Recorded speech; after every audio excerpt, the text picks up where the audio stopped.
Meus irmãos, bom dia.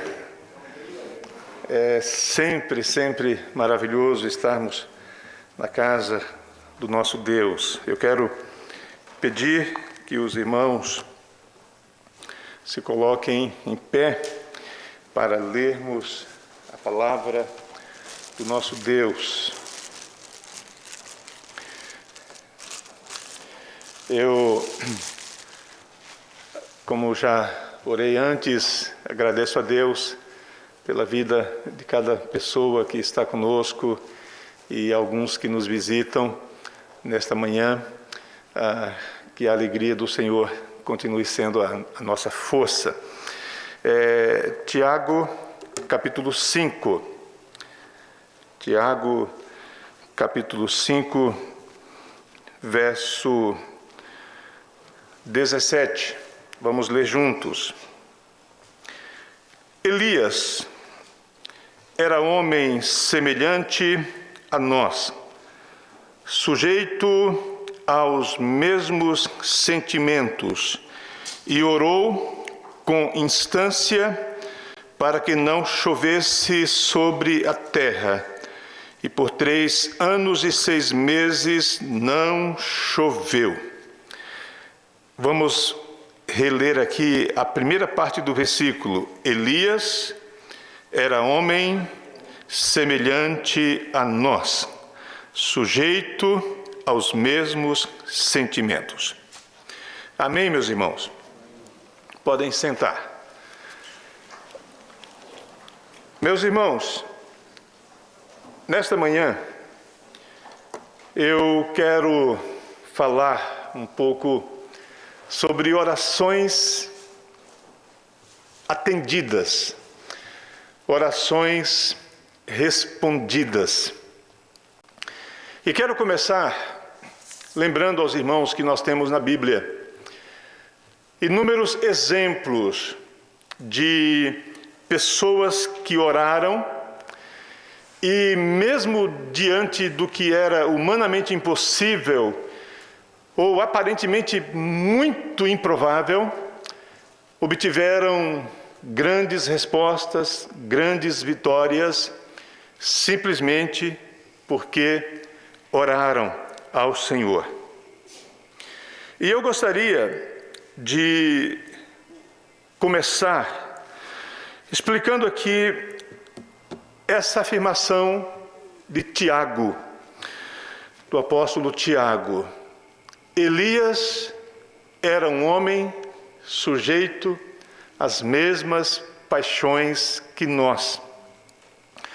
Por que Tiago diz isso?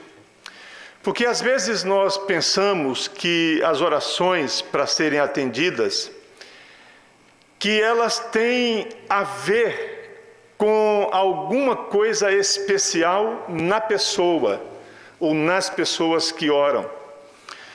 É como se nós imaginássemos que houvesse ou que há supercrentes e que apenas os supercrentes é que oram e têm as suas orações respondidas. A Bíblia usa aqui uma palavra no grego que, na realidade, não significa literalmente paixões. Porque para nós, os crentes, paixões são normalmente coisas carnais, coisas da carne, as inclinações para a carne. Mas quando o Tiago diz que Elias era um homem sujeito às mesmas paixões, Elias está dizendo, Tiago está dizendo, Elias era um homem simples como vocês, ou simplesmente um homem igual a nós. Elias também tinha momentos de tristeza. E os irmãos que conhecem a história de Elias sabem, por exemplo, que Elias se deprimiu, se angustiou, se escondeu, se isolou, fugiu das pessoas e quase tentou fugir de Deus, né? Então, Tiago está dizendo, Elias tinha pensamentos, talvez negativos, como nós temos. Elias tinha inclinações para o mal, como nós temos. Mas o que aconteceu com Elias? E o que fez com que Elias orasse e tivesse a sua oração atendida? Elias era um homem de Deus. Elias era um homem que cria em Deus, que tinha fé, que tinha confiança, que compreendia que para Deus nada é impossível. E que se ele pedisse, crendo que era da vontade de Deus, crendo que era para a glória de Deus, crendo que era para que apenas o Senhor fosse exaltado, que a sua oração seria atendida. Os irmãos que conhecem a história de Elias sabem que o que estava em jogo não era algo pessoal para Elias. A sua oração não era egoísta, não era individualista. A sua oração era simplesmente para que o nome de Deus não fosse envergonhado, porque o povo estava se desviando. O rei Acabe e Jezabel estavam desviando o povo dos caminhos do Senhor. Eles estavam trocando o Deus verdadeiro por deuses falsos.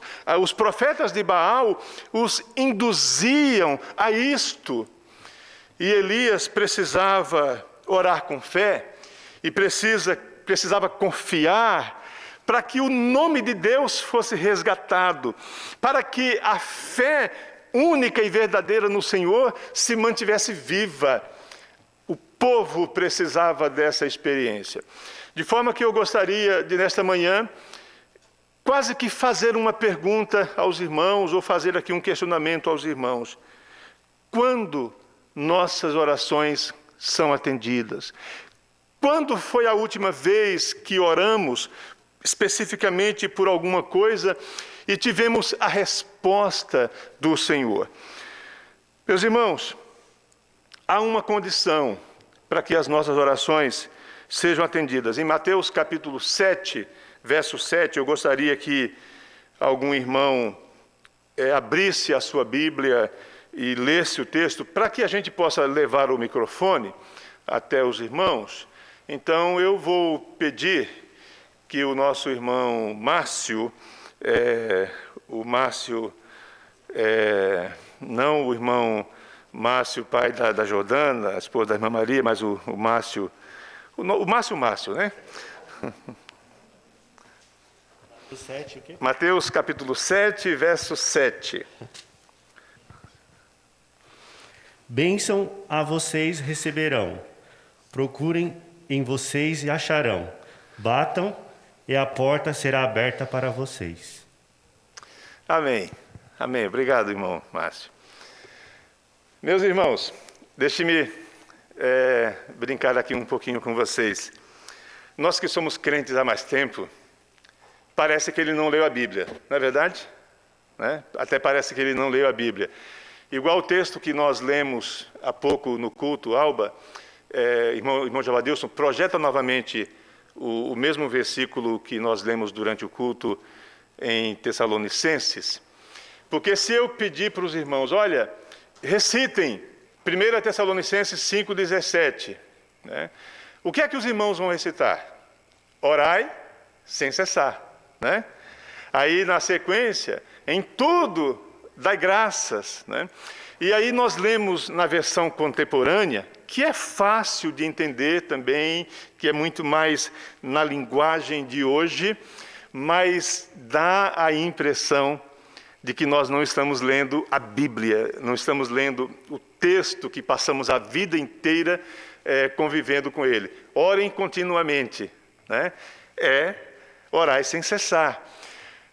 Então, o que é que eu gostaria que os irmãos, voltando para Mateus capítulo 7, Jesus disse, pedi e dá-se-vos-á, buscai e achareis, batei e abrir-se-vos-á.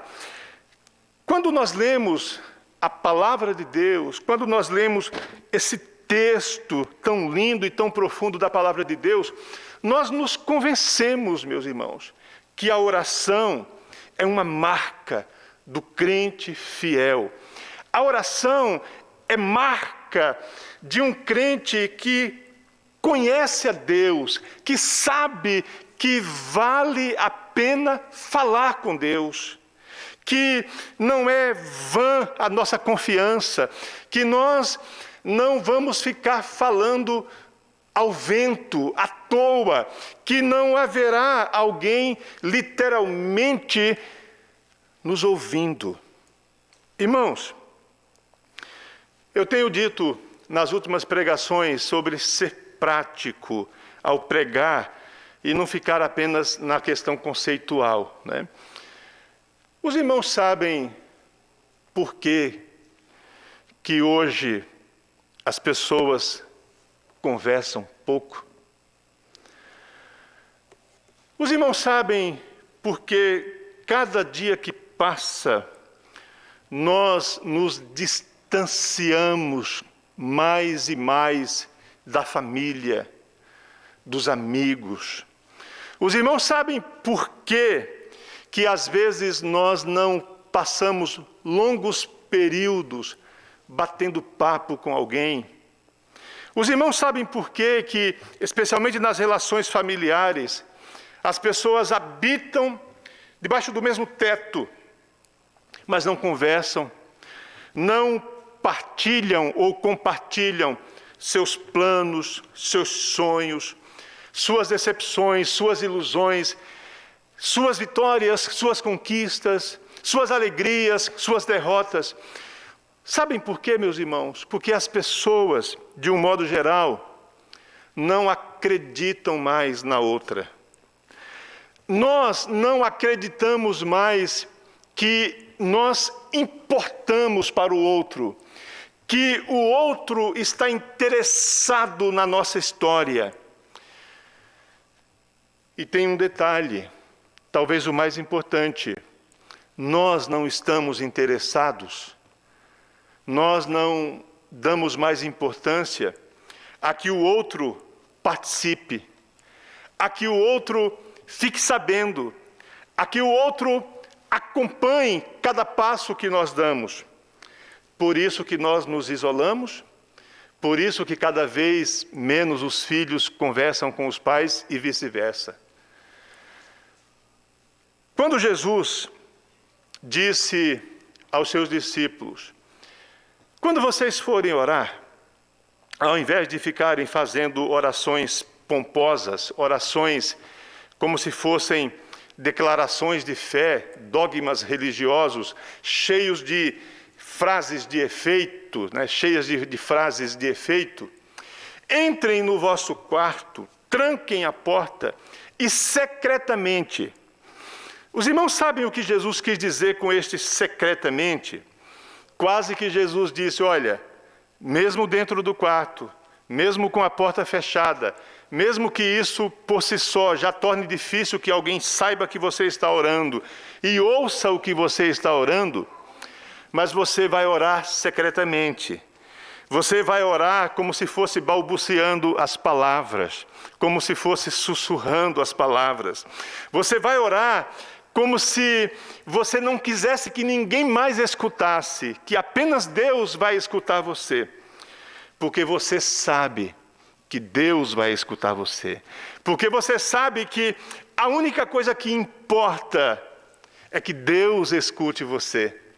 Eu quero dizer para os irmãos que orar não é fazer algo que vai nos dar a recompensa humana, que vai fazer com que as pessoas nos aprovem ou nos reprovem. Irmãos, às vezes, de algumas denominações, chegam na igreja, e aqui, vejam, meus irmãos, por favor, me entendam, é muito difícil falar essas coisas para não ser mal interpretado. Se alguém faz, se alguém gosta de fazer, faça com singeleza de coração, faça com quebrantamento. Mas, às vezes, nós temos pessoas que chegam na igreja e não importa o que está acontecendo, a pessoa se ajoelha. e a pessoa começa a orar. Eu me lembro que uma vez eu estava numa igreja e o culto já havia começado e alguém chegou e sentou assim mais ou menos no meio de uma das alas de banco e começou, e se ajoelhou e começou a orar com voz audível. A impressão que dá é que a pessoa está querendo dizer: olha, eu sou uma pessoa de oração. Mas a pessoa de oração não precisa dizer para os outros que é uma pessoa de oração. A pessoa de oração simplesmente tem prazer em falar com Deus, porque crê que o falar com Deus é o que traz vitórias e dá vitória em todos os momentos da nossa vida. Quando Elias ora a Deus, Elias ora com confiança, porque ele sabe que Deus pode ouvir a sua oração. Só para os irmãos entenderem, os críticos da Bíblia às vezes falam assim: grande coisa Elias fez, orar numa região semiárida ou árida, desértica, numa região onde os períodos de chuva, por si só, já eram escassos. Traduzindo isto, é como se alguém fosse lá para o sertão de algum dos estados nordestinos, principalmente, e aí falasse assim: eu vou orar para não chover este ano. Ora, o que é que há de improvável nisto? Praticamente nada, né? Concorda comigo? É uma oração fácil de ser respondida. Mas Elias orou, não foi apenas para que não chovesse. Primeiro que ele orou para que não chovesse por um longo período. E 3 anos e meio já não é um período tão comum assim, né? Mas o mais marcante na vida de Elias é que, talvez quando as pessoas começaram a dizer: não choveu nos últimos 3 anos, e talvez ainda não chova por mais alguns meses, por causa, mesmo que não houvesse tecnologia naquela época, mas se fosse hoje, é o Laninha, é o Laninho, é isso, é aquilo, né? Talvez quando as pessoas começaram a dizer: não choveu porque é natural não chover nessa época, porque a cada 100 anos na terra nós temos um período maior de seca, porque quando o vento vem assim, assim, assim, chove menos mesmo. Mas o grande desafio está no passo seguinte. O texto diz que depois Elias orou novamente, e choveu, e choveu, e choveu. Meus irmãos queridos, pedi e dá-se-vos-á, buscai e achareis. Nós temos desafios na nossa vida, nós temos coisas que nos afligem, ou coisas de relacionamento, ou coisas materiais, ou enfermidades, enfim, são várias situações que nós precisamos aprender a orar com fé, crendo que receberemos. Ainda em Mateus, capítulo 6, verso 6.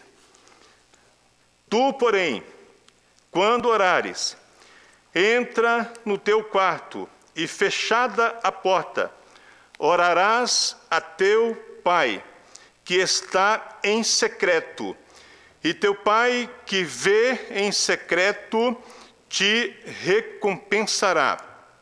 E orando, não useis de vãs repetições, como os gentios, porque presumem que pelo seu muito falar serão ouvidos.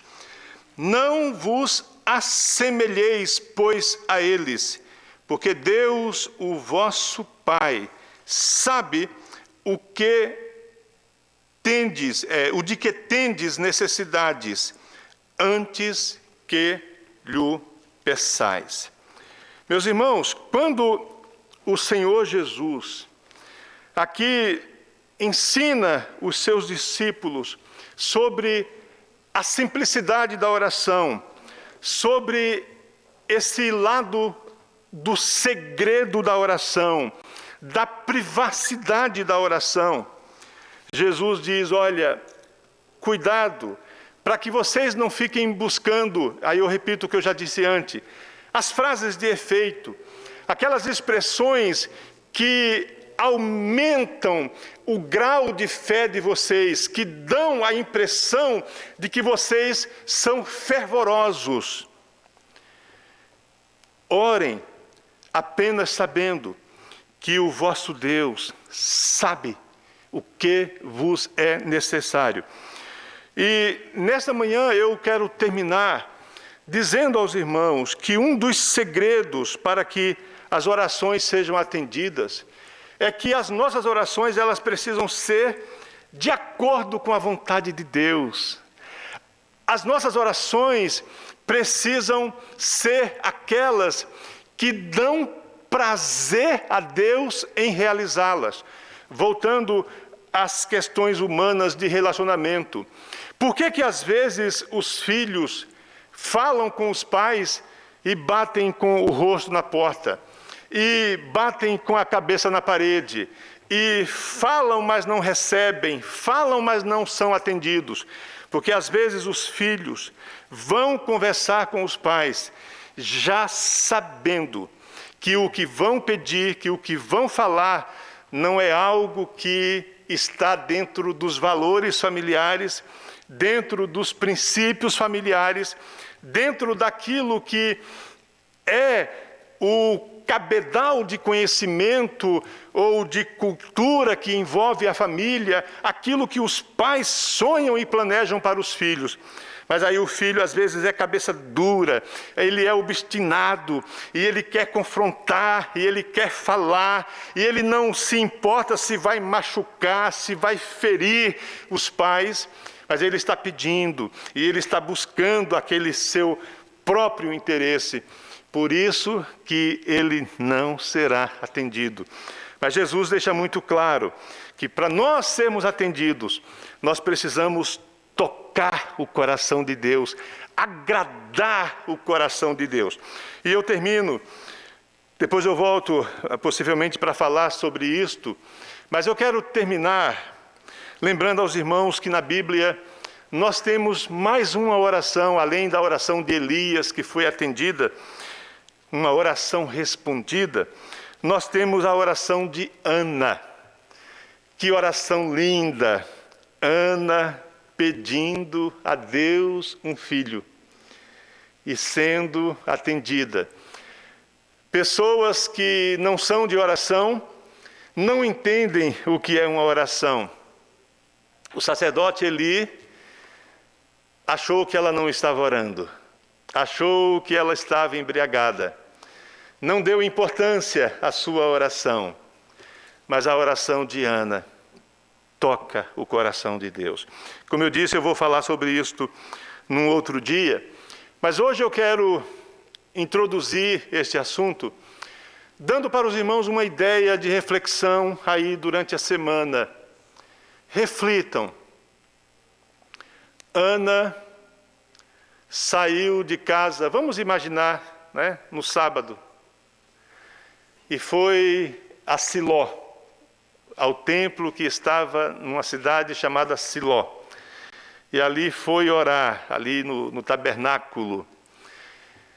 E aí ela chegou e falou assim: eu acho que eu quero um filho. Eu acho que eu preciso de um filho. Eu vou pedir a Deus um filho. Às vezes a gente pensa que é assim, né? A oração. Mas a oração verdadeira é aquilo que vem lá do mais profundo do nosso ser. É aquilo que preenche ou que compõe a nossa maior necessidade, o nosso maior anseio, o nosso maior anelo. E Ana, eu imagino que Ana, durante muito tempo, eu diria para os irmãos que eu ouso dizer aos irmãos que durante alguns anos, Ana viu Penina tendo filhos, um atrás do outro, escadinha, todo ano um. Eu estou aqui brincando com os irmãos.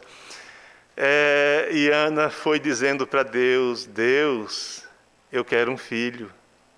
Deus, eu preciso de um filho. Eu lembro que uma vez preguei sobre isto, e hoje eu quero lançar essa ideia novamente para os irmãos.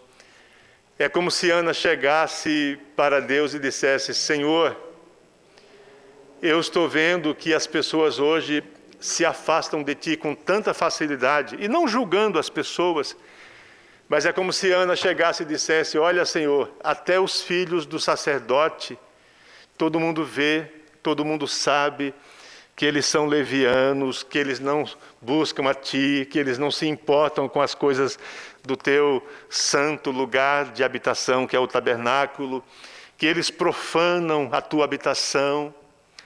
Sabe, Senhor, eu gostaria tanto de ter um filho que pudesse Te amar, Te adorar, Te servir e ser somente Teu. Um filho que não seja para mim, um filho que não seja para a minha vaidade, um filho que não seja alguém para eu embalar em meu colo e dizer para a Penina: está vendo? Eu também tenho um filho. Não, Senhor, eu quero deixá-lo para Ti, deixá-lo na Tua casa, deixá-lo aos Teus cuidados. Só para os irmãos entenderem o que eu estou querendo dizer, a palavra de Deus diz: agrada-te do Senhor, e Ele atenderá os desejos do teu coração. Recentemente, uma pessoa que estava desempregada há muito tempo falou para mim assim: pastor, eu estou buscando há tanto tempo um trabalho e eu não consigo. E eu perguntei para a pessoa, perguntei mesmo: mas por que você quer um trabalho? Para que você quer um trabalho? Qual é a razão de você querer um trabalho? É para ter o sustento apenas?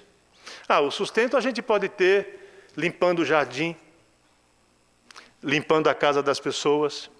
O sustento a gente pode ter pegando um carrinho de mão, colocando mandioca, macaxeira, aipim, são a mesma coisa, só com nomes diferentes, coentro, tomate, cebola, salsinha, algumas coisinhas ali, cenoura, e sair vendendo na rua. Nós podemos ter o sustento. O sustento nós podemos ter sendo ajudantes de pedreiro, e eu estou falando de coisas simples. Sabem por quê? Porque hoje as pessoas gostam tanto de status, as pessoas gostam tanto de emprego para estarem engomadinhas, às vezes ganhando uma mixaria, mas trabalha lá na Paulista. Mal dá para comprar roupa, mas a pessoa tem que andar elegante porque trabalha na Paulista, né? Por que você quer um emprego? Para que você quer um emprego? Você quer para glorificar a Deus? Eu quero estudar, eu quero fazer um curso. E você vai fazer o quê com este curso? Como que o curso que você quer fazer servirá para glorificar a Deus? Então, agrada-te do Senhor, e Ele atenderá os desejos do teu coração. Jesus, é claro, entre no seu quarto, fale com Deus, apenas com Deus. Ninguém precisa saber o que é, ninguém precisa ouvir o que você está dizendo. Desabafe, abra o seu coração com Deus e creia que você será atendido. Eu quero pedir que os irmãos fiquem em pé. A oração que funciona é o nome de um livro. O poder da oração é o nome, é o título de um outro livro. Meus irmãos, existem centenas de livros sobre oração. Neste livro que eu acabei de citar, A Oração que Funciona, no prefácio, o autor diz assim: eu sei que há centenas de livros escritos sobre a oração, sobre oração. Eu não pretendo que seja mais um livro sobre oração. Eu não pretendo que esse livro insinue que você ora seguindo uma fórmula, seguindo um passo a passo, e você será atendido. E aí, resumindo o livro, o autor diz assim: o que eu gostaria que você entendesse, que a oração que funciona é aquela que corresponde aos anseios de Deus para a sua vida. A verdadeira oração é aquela em que você chega e pergunta para Deus: o que queres de mim? O que esperas de mim? O que pensas em fazer no mundo através de mim? Qual o tipo de instrumentalidade que o Senhor pretende fazer da minha vida? Esta é a oração que funciona e a oração que normalmente abre os céus, abre as janelas do céu sobre cada um de nós. Mas, em outras palavras, meus irmãos, como pastor, uma das coisas que me preocupa é que eu sei que com o corre-corre, com as mudanças sociais, com tudo que tem havido aí na vida moderna, nós, cada dia que passa, falamos menos com Deus, oramos menos, temos menos intimidade com Deus. Que Deus tenha misericórdia de nós e que Deus levante homens e mulheres de oração, que Deus levante pessoas que creem no poder da oração. Está alguém doente? Você pode orar e crer que Deus pode curar. Está alguém necessitado? Você sabe que pode orar. Eu concluo aqui com uma frase que eu li esta semana. Alguém falando assim: nesta pandemia, não dá para não crer que é um milagre estarmos vivos. E ao mesmo tempo que eu li isso e me alegrei, eu fiquei triste um dia desses, quando alguém falou assim: agora, com a vacinação, tudo vai mudar. Meus irmãos, eu não estou acreditando na vacinação. Eu não estou esperando muita coisa da vacinação. Apesar de que eu acho que a vacinação é uma bênção, e se eu pudesse, já teria tomado a segunda dose, tomei só a primeira por enquanto. Mas, meus irmãos queridos, o que eu quero dizer para vocês é que por orarmos, por confiarmos em Deus e por dependermos de Deus, é que nós já estamos há quase 2 anos de pandemia, 1 ano e meio, e estamos vivos.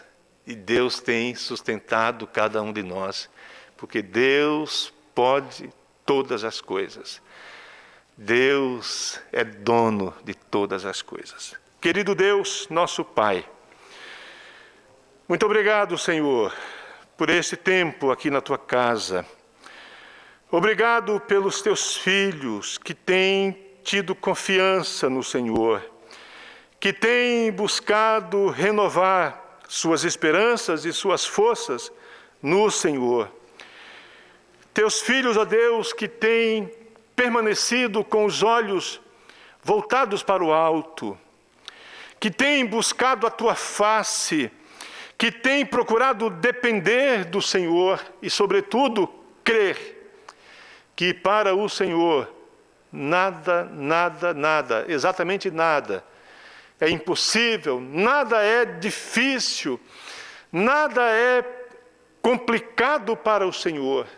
Todas as coisas são possíveis para aqueles que Te amam, para aqueles que Te buscam e que procuram glorificar o teu nome quando oram e pedem coisas que sejam de acordo com a tua vontade. Ó Deus querido, ajuda-nos para que, como crentes, nós possamos estar sintonizados com as coisas do céu.